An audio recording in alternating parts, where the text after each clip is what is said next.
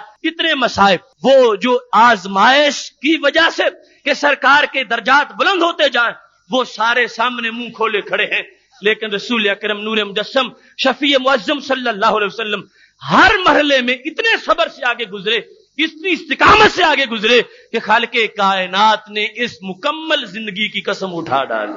محترم سامعین حضرات، یہاں وہ بھی مرحلہ آیا تھا جس وقت عقبہ بن ابی معیط نے نبی اکرم صلی اللہ علیہ وسلم کے اوپر نماز پڑھتے ہوئے غلاظت پھینکی۔ صلاح جزور، وہ صلاح کہتے ہیں اس گندگی کو جب جانور کا بچہ پیدا ہوتا ہے اس کے بعد جو اس کے ساتھ علائش باہر آتی ہے وہ ڈھیر لگا ہوا تھا، اس کے بارے میں مشرکین نے کہا کون ہے جو اٹھا کے ان پہ پھینکے گا؟ عقبہ بن ابی معیط، اس نامراد کی یہ بد نصیبی تھی، وہ اٹھا کے لایا۔ رسول اکرم صلی اللہ علیہ وسلم سجدے میں سر رکھے ہوئے تھے، اس نے اوپر پھینک دیا۔ اب یہ عظمتیں ہیں نبی اکرم نور مجسم شفیع معظم صلی اللہ علیہ وسلم کی کہ جن کا مقدس پیکر جو ہے، جو عرش عظیم سے بھی عرفہ ہے، عرش عظیم سے بھی مقدم ہے، جن کے مقدس تلووں کے بوسے عرش کی معراج قرار پائے ہیں، ایسی جس وقت غلاظت اٹھا کے انہوں نے پھینکی ہے، رسول اکرم صلی اللہ علیہ وسلم کا اللہ کی بارگاہ میں جھکا ہوا سر مزید بلند ہوتا جا رہا ہے۔ سیدہ فاطمہ الزہرا رضی اللہ تعالی عنہا وہ آئیں، انہوں نے یہ اوپر سے اتارا اور اس کے بعد رسول اکرم صلی اللہ علیہ وسلم جب نماز سے فارغ ہوئے، آج اپنی مقدس زبان سے چند جملے بولے، جو لفظ نکلے ہیں اللہ نے ہر لفظ کے ہر حرف کو پورا فرما دیا ہے۔ اللہم علیک بعتبہ بن ربیعہ وبشیبہ بن ربیعہ وبابی جہل بن ہشام وبعقبہ بن ابی معیط وامیہ بن خلف، اے اللہ اب یہ تیرے ذمے ہے، یہ عتبہ بن ربیعہ تیرے ذمے ہے اس کو مارنا، یہ شیبہ بن ربیعہ اے اللہ یہ تیرے ذمے ہے، یہ ابو جہل بن ہشام تیرے ذمے ہے، اے اللہ یہ عقبہ بن ابی معیط تیرے ذمے ہے، یہ امیہ بن خلف تیرے ذمے ہے۔ یہ 5 لام لے کے رسول اکرم صلی اللہ علیہ وسلم نے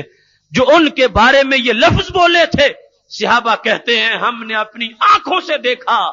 بدر کے میدان میں 5 کے سر کٹ چکے تھے۔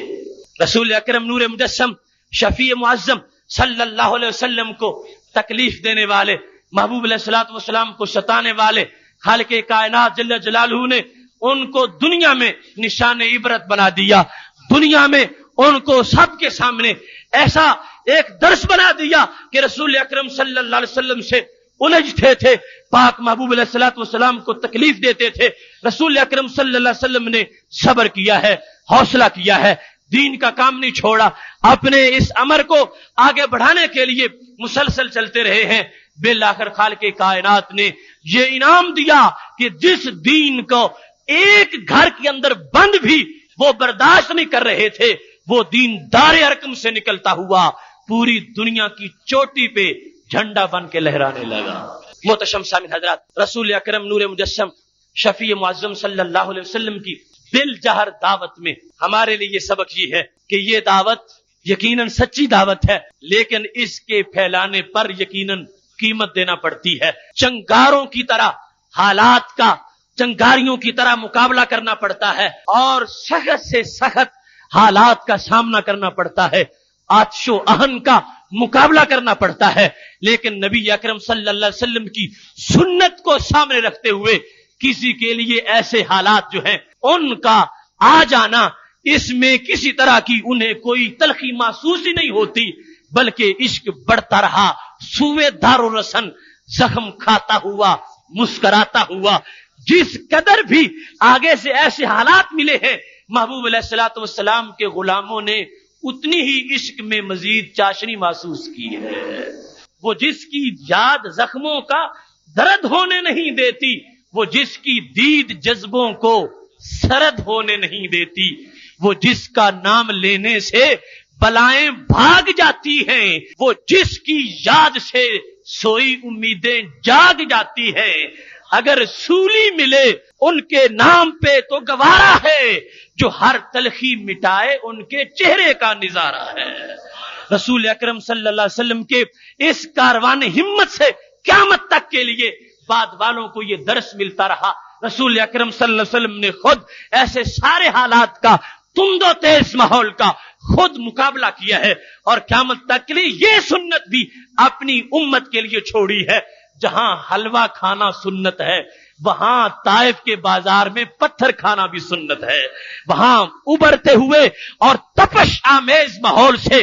ٹکرا جانا بھی سنت ہے۔ خالق کائنات کی رضا کے حصول کے لیے اور دین کی سربلندی کے لیے باطل کی آنکھوں میں آنکھیں ڈال کے نعرہ لگانا بھی سنت ہے۔ محبوب علیہ الصلوۃ والسلام کی جہر دعوت کا اگلا مرحلہ انشاءاللہ ہمارے آئندہ